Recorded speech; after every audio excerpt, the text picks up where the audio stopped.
Okay, guys, gonna go over some really basic ways to lay out our poster so it doesn't get too complicated. There are a lot of items that we have to balance off. So 3 signs, a feature illustration and a write-up, an overall write-up for the zoo, and a name and logo. So first off, let's not worry too much about the logo. I do not have many expectations for that. That's something that we'll get into next semester. Just a name with a little bit of character would do it. So look at, I pulled them. Let's look at the Maryland Zoo as an example. Pretty fun. Let's look at the elements that we're looking at here. So the Maryland Zoo. That kind of, it has kind of eyes in it type thing, so that's fine. That's as much as the logo as I expect from you guys. Let's look at some of the items that makes this work, even though it has nowhere near the amount of elements that you have. What I'm going to go over is using imagery as textures that you can go over top of it. So you can see in this one, it has hoof prints, there's the bird's feet, and then there's the zebra's feet, and they're used as a background element. We're going to look at background elements as a way to sort of create a cohesive piece of artwork, and at the same time give us some interest. So let's look back at our sort of 3-column grid. This is a great place to start. What I wouldn't suggest with this one is that you use the grid that has the squares in it, because this really has a lot of information. You have to balance that information off. So starting at the top of the page and then working our way down the page is a really smart way to do this. So the first thing I'm going to do is, I do have my color left over from our last zoo project. I'm just going to leave that on there for now. I may change it, but for now, I just want to sort of work with what we have. So if we say, well, we know that we have a name for this zoo. So and I'm going to do this as simply as possible to show you guys that even the simplest design using the simplest hierarchy can work. So the first thing we're going to call this is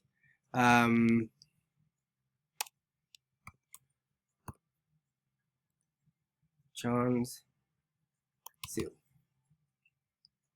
We'll take the apostrophe out of there just so we have a little bit of fun.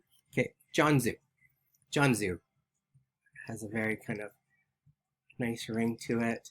So let's just say I'm going to use this big, and I start at the top of the page, and there we go. So I will line up this text a little bit better, I'll tell you that. But let's just say that if I go the most basic route possible, there is my zoo. Let's just say I take my, if I want to make it more logo-like, maybe I do this.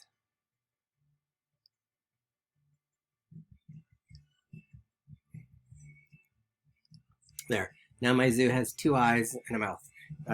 Pretty good. It's a pretty good logo so far. Next thing I'm going to do is I am going to introduce the zoo.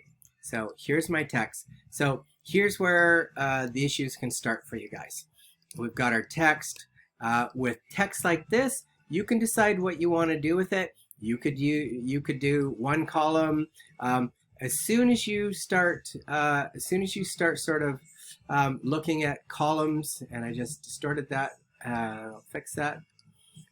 So as soon as you start doing things like 1 columns here and trying to bring that text down to a normal size, you start running into issues everywhere else. So here is so that works okay like that. I could leave it like that, or I could decide, you know what, this is going to be a really, really bold poster, and I'm going to take this thing, and because it's the intro copy for the zoo, I'm going to open this right up, and you're probably going, oh, that's too long of line length, John. Yes, you're absolutely right. It is. So I'm going to make this really kind of bold copy.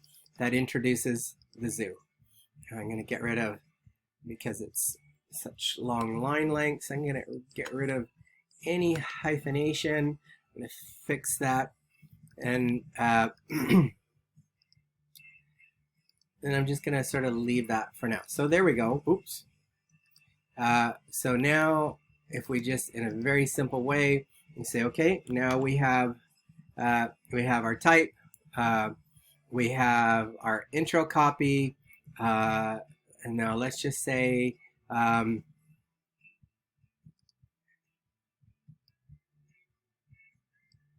so all we are going to do here is going to introduce our 3 signs.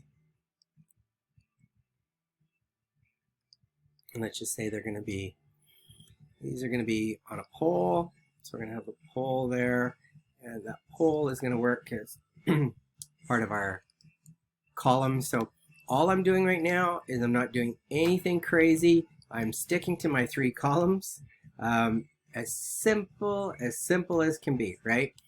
3 signs, 3 columns, logo, introduction. And because I'm using kind of these round shapes, then maybe, excuse me, maybe I'm going to have, maybe I'll have my feature animal in the same shaped box so that it has the same visual language as the rest of my layout. So if I look at that and I just extend this, so the more things we try and balance off, the busier these things can get, but that's okay. What we're going to do, sort of put that in there. We want to try and get gaps of information. So as I'm working on this, what I'm trying to figure out is, can I, is there some white space I can have in here, in here, in here, and then finally down here. So those are kind of the clusters of information. Otherwise, I could run this text way up here. I could follow it by here, and then all of a sudden there's no white space for us to breathe, right? So if I do that, that sort of gives us something to start with. Let's just say this is our write-up for our main enclosure. So it's going to be smaller. And I'm going to fix the word breaks, or the line breaks. Okay, so there we go. Let's just set this here for now, and in fact it's going to sit in our 3rd column. I'm just going to shorten it up a little bit. So there we go. Let's just say that this is the beginning of, there's our logo, there's our intro copy, there's our kind of feature illustration. It's a little bit small, but that's okay. So what we'll do here is just going to lock the background, grab this, then I'm going to grab my, I'm going to grab 3 signs.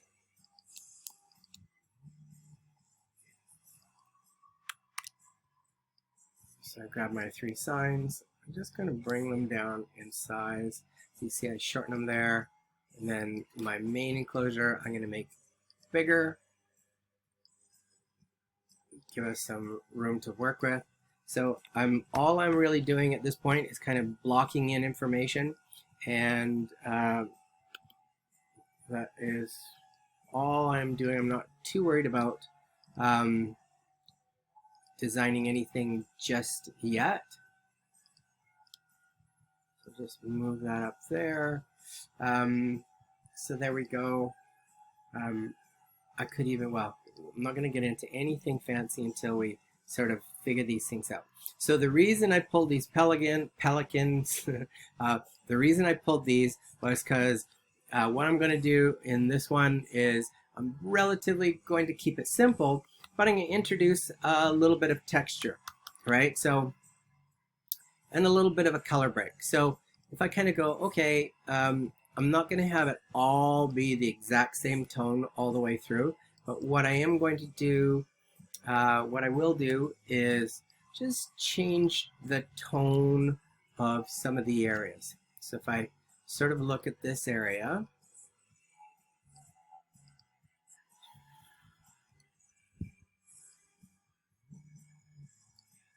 all I'm doing here is I'm just going to make that a little bit darker. So you can see now I'm starting to, and sorry about all this stuff on the sides, but that's the way it is. You see now I'm started dealing with a little bit of tone in there, which is kind of nice, right?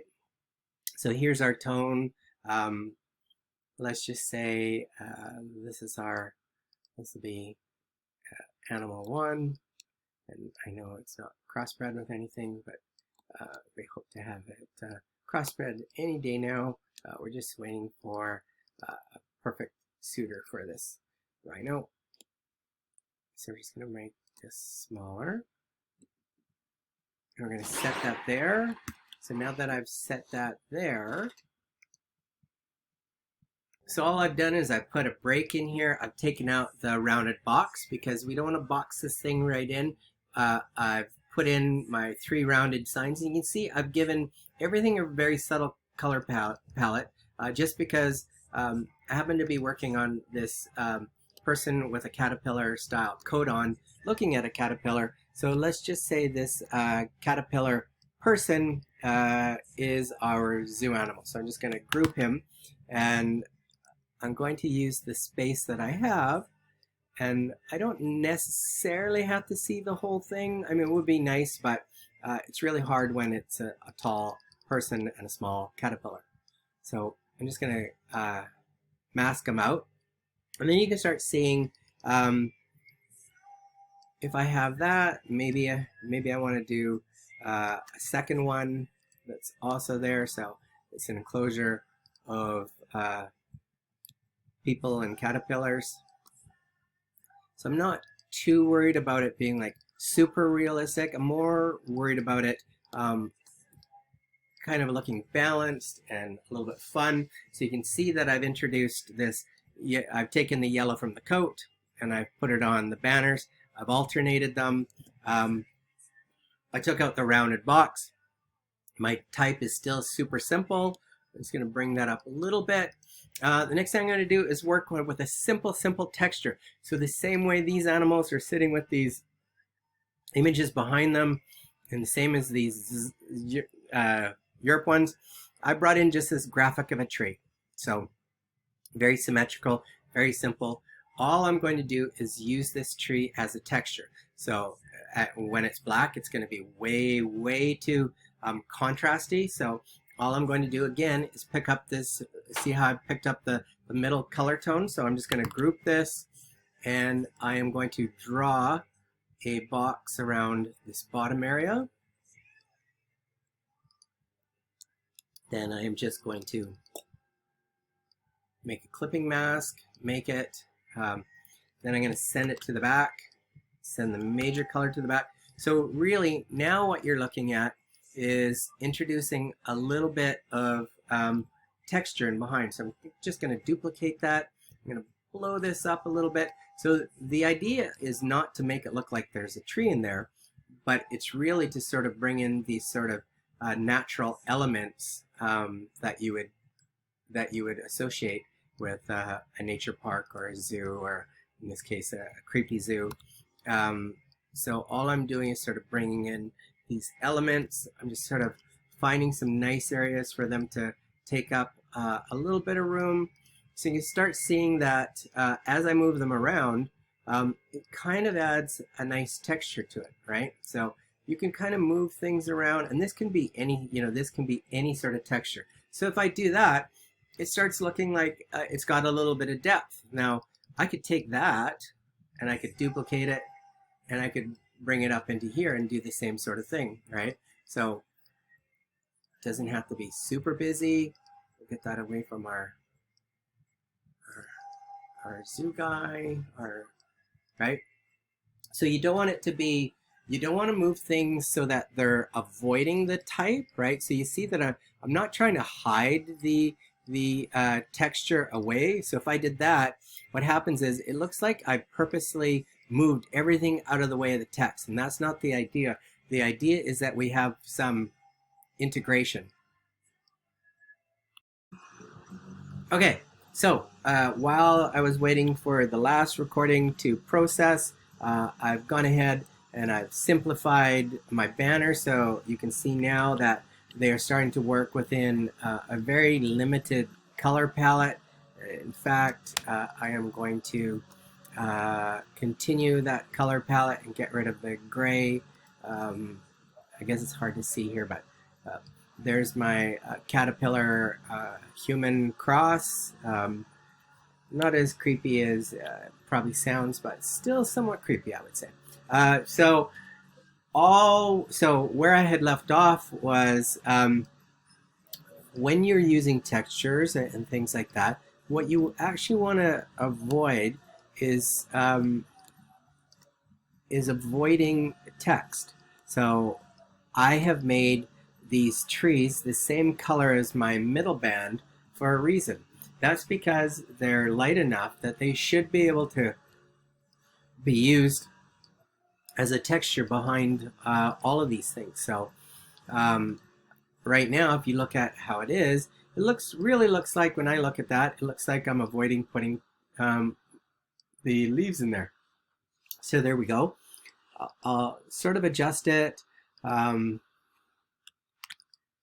Try a couple up here. Just going to spin those around. And again, you can see that I'm not trying to be literal or draw a picture. Really what I'm trying to do is give the impression that there's a little bit of texture and there's some nature going on.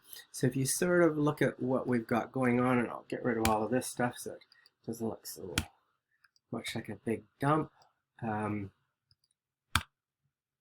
You can sort of see, well, if you were to simply use a super simple color palette, use a little bit of patterning, even if I do that, simplify that a little bit. So really simple logo. It's an animal. You see it's 2 eyes and a mouth.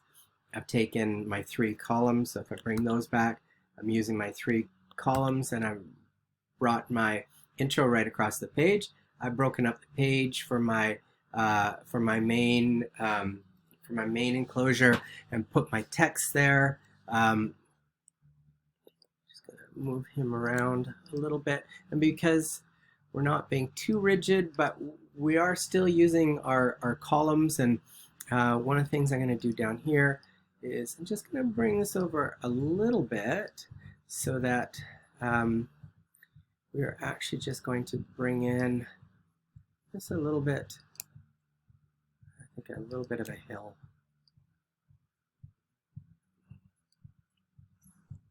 So now all I'm doing is just kind of grounding our poles a little bit.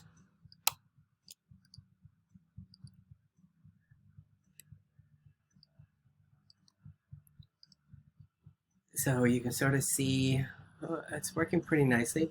So you guys, if sometimes design can be very daunting and it takes a while to really start to understand how to work with complex shapes, really a lot of information. And I think I had this conversation with a few people this week, and it's very, very daunting, and it takes a long time to really start feeling like you can have things overlapping. And when we're talking about a modular grid, it's like, oh, there's so many decisions, and what am I supposed to do? Okay, this is as dead simple as you can get, right? All I've done is I've set up a 3-column grid. I've made my introduction, which is the same introduction you're going to use. I've basically brought it across 3 columns. I've made my headline across 3 columns. To break up that amount of brown, I have introduced a section for my feature just to make it a little bit different, and so that we don't just continue on with these leaves all the way down. And then on top of that, I've just added some texture behind there just to give us a sense that, hey, yeah, it is a zoo. It's kind of based on nature. And then at the same time, I've given it the very, very subtle color palette, like very minimal. So even if you were to just take that approach, you would have if you do the illustrations nicely, if you line everything up, if you add a little bit of texture to it, then you can still have a really nice design without sort of killing yourself trying to figure out how to overlap things and everything else. So start simple, use your column, and then that's an easy way to start. So now that we have this really simple version here with the intro, and the main focus, the 3 signs, once I have one, I often will do duplicate that artboard, and let's just try a little something else here. So we're again going to try a texture, but this time we're going to try a different type of texture. So we'll get rid of what we have here.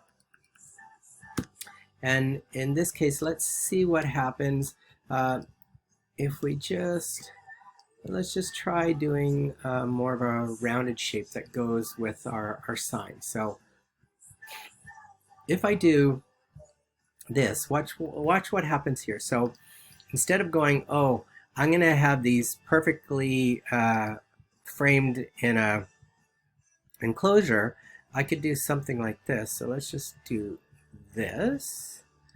And then I'm still going to use my same color. And I'm just gonna give that a bit of a, I'm gonna clip that mask within my document. Okay, so now we have this rounded shape that kind of goes with our animal. So now I'm gonna take that and I'm gonna send that to the back, send my main texture to the back. Now this time what I'm going to do is I'm going to find a way to sort of have my guys kind of overlap outside of in a very simple way, right? So I've already got these my caterpillar men or ladies. We haven't determined that, just to be clear. So I'm going to take them and I'm going to give them a little bit of an overlap, so you can sort of see. The nice thing about that is it kind of breaks them outside of this grid that we were working in, right? So they were in this full band. What that does, it kind of starts playing with how we frame things, right? So now it doesn't look like a perfect bar across, still picks up this visual language here, but look at how interesting these shapes get when we break outside of it. So if I do that, let's just what I might try and do with this one is just maybe try a little bit something different with our text. So instead of making it really big and across, make this one a little bit more understated. Make sure you're always taking out the extra line spacing, you guys. Shouldn't have to keep telling you this, but I do. So there we go. I'm just gonna tighten down the leading a little bit, bring the point size down a little bit. So now what we've got is a nice sort of introduction. I'm gonna bring this down here. I'm gonna move this down. I'll figure out what to do with it in a second. But now we've kind of got something interesting happen. Then what I'm going to do is I'm going to really do our title oversized. So I'm just going to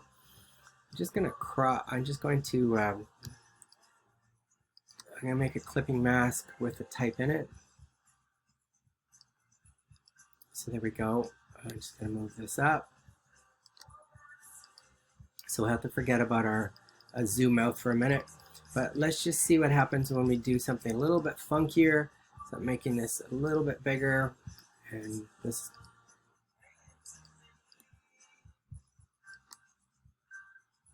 So I've accidentally broken my text box, but let's just do something like this. I'm actually just going to bleed the letters off a little bit. So if I do that, I can still bring my Simple Zoo logo. I'm going to sort of leave it about there.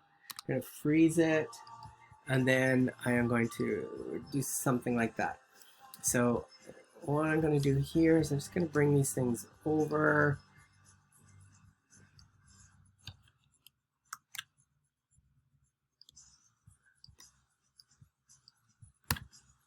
Now I'm just playing around with the idea of what happens if I sort of overlap my text over here in a very, very simple way, right? Maybe I take my zoo guys and bring them up a little bit, sort of get him out of the antennas, bring this up a little bit. So we've got our sort of overlapped a little bit of type.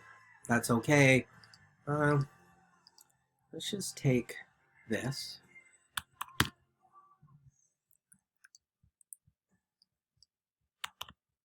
So all I'm doing now is I'm having a little bit of an experiment.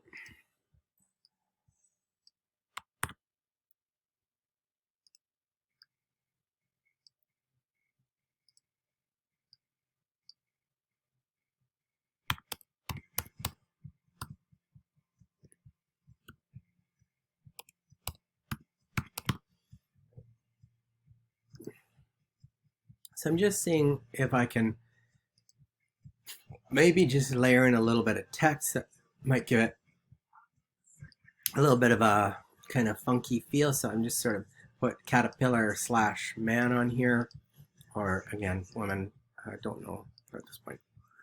So I'm just sort of opening up the text box a little bit.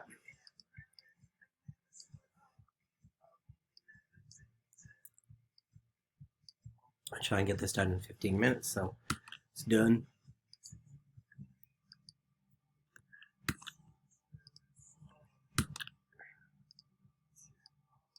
Okay.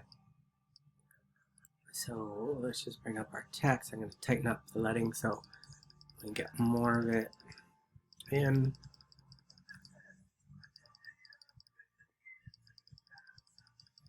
So even though it's not completely legible just yet, all I'm trying to do is sort of give the background a little bit of texture.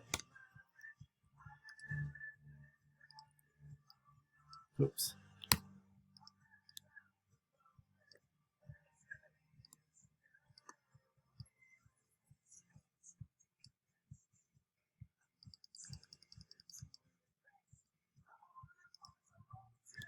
So we'll do that.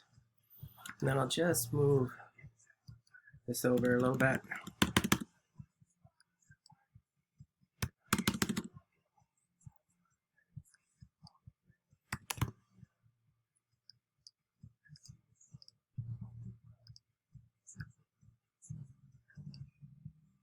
Send that to the back.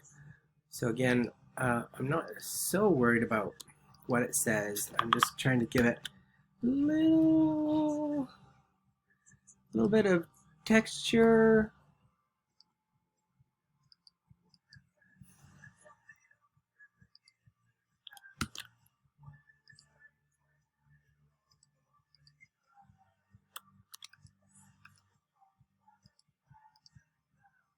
Okay, sorry about that. I'm just thinking as I'm working. That's a big mistake.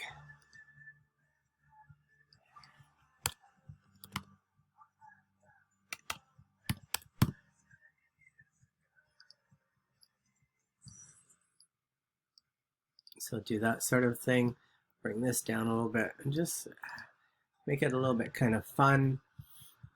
So there's our text. And then the last thing I'm going to do is I'm going to bring in just a little bit more of an abstract kind of background. So if you can sort of see, I have this sort of wind, this kind of blowing wind that I'm going to work across here.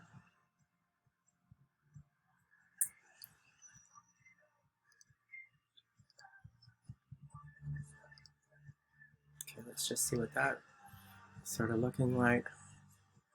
It's very counter to what I'm doing a little bit, but that's okay. Do that sort of thing so that we have a little bit of fun, have some sort of whimsical elements in there, and then I might bring it back up here. I don't want it to be, I never want textures to look exactly the same as the way I used them the first time. So in this case, I'm going to take my texture, and these kind of have to be drawn separately, obviously. So we're just going to flip this around. Okay, so we're going to wrap this up. Sorry. I brought in this texture of this kind of windstorm. I've got some overlaid text in there. You can see my headline is much bigger. Just going to move it up so we can see our little zoo name. And in fact, maybe I will bring it down. So, no, I'll leave it up there. So what we are going to do is we're going to bring our windstorm in one more time. Now, instead of completely just duplicating what we did, what I'm going to do is I'm going to change scale a little bit. So I'm just going to grab it, really blow it up. Now, I'm only going to take a few little bit of elements on this one. So I'm just going to do that. And I'm going to clip that.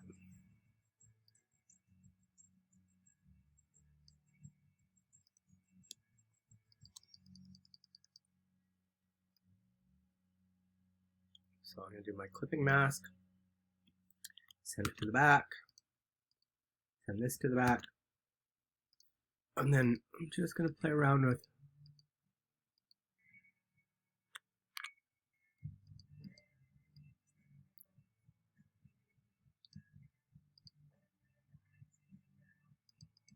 going to see how this kind of fits in here.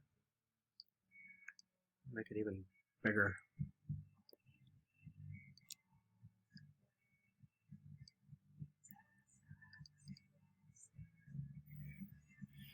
Well, I kind of blew up some pieces there, so I got to go back. There we go. Okay, well, I don't want to take all day, so let's leave that like that. Make sure that our caterpillar person is not cropped. And we sort of have some interesting stuff here. So one more thing that I could try here is, okay, I've got this thing going on here. I could just take one of these guys, or I could use type. So if I do this,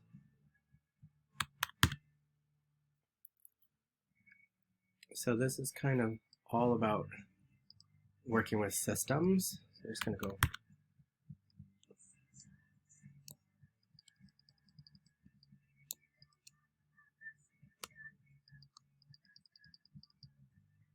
well, what if I just took a little bit of those elements and I simply clipped it and I brought it in to my sign? Possible? Well, pretty sure it's possible. You just have to make sure your layering is right. So what I'm going to do, I'm going to take my wind and I'm actually going to change the color a little bit.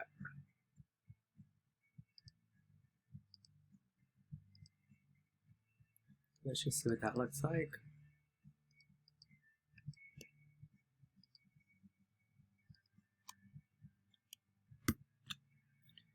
So bring our rhino to the front. And now that I have the rhino to the front, I can sort of play around with how that overlaps in the background. So I could have it down there. That doesn't look very good. I could bring it up here. Just use some of the different areas to give us some sort of fun, right?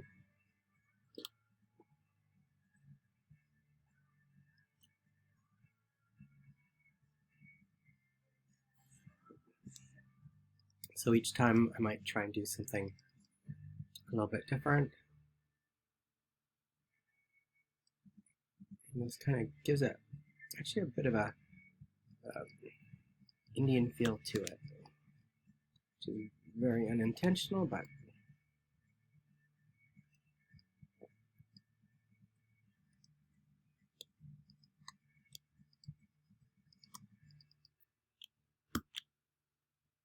something like that. And finally,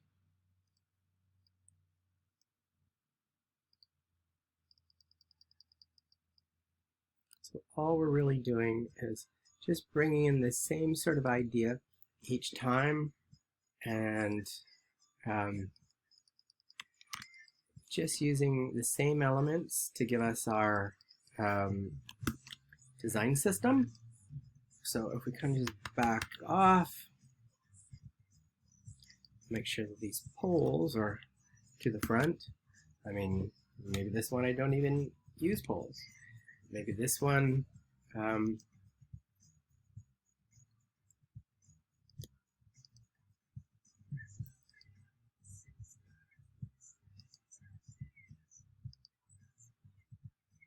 use our pole system from above. We'll bring that up a little bit. So if that's the case, look at the crazy amount of room all of a sudden we're dealing with. So I'm going to take that. Make sure that I have all of my elements selected. I'm just going to lock this up.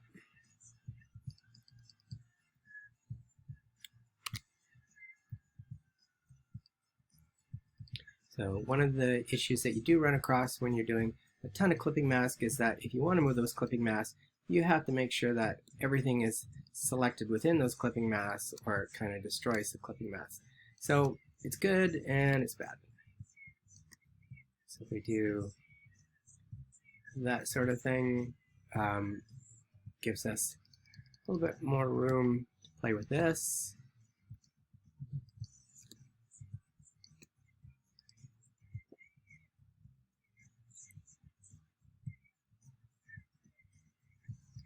Okay, and then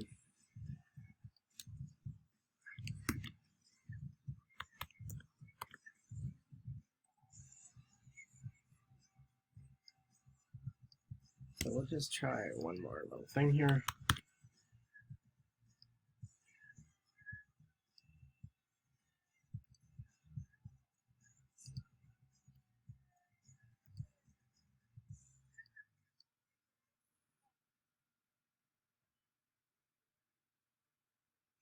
I don't know exactly what text I put on there, so I'm just going to kind of ditch that idea. So what it does allow us to do is we can sort of adjust some of these elements a bit. So let's just do this.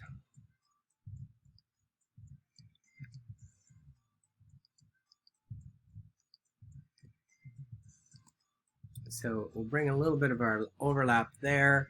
I could fix this up a little bit more, but there you go. So the main thing that I want you guys, I'm sorry this is taking so long, but sometimes just designing on the fly does take a little bit of time. So look, it started very simply, right?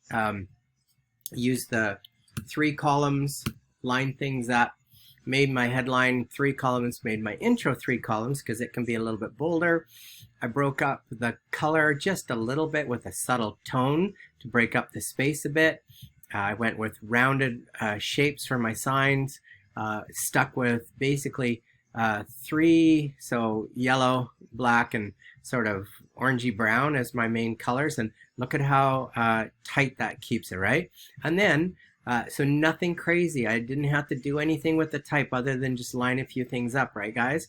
And then simply introducing a secondary elements to give it a little bit of extra feel and a little bit of texture, a little bit, you know, a little bit of sort of outdoorsy feel to it.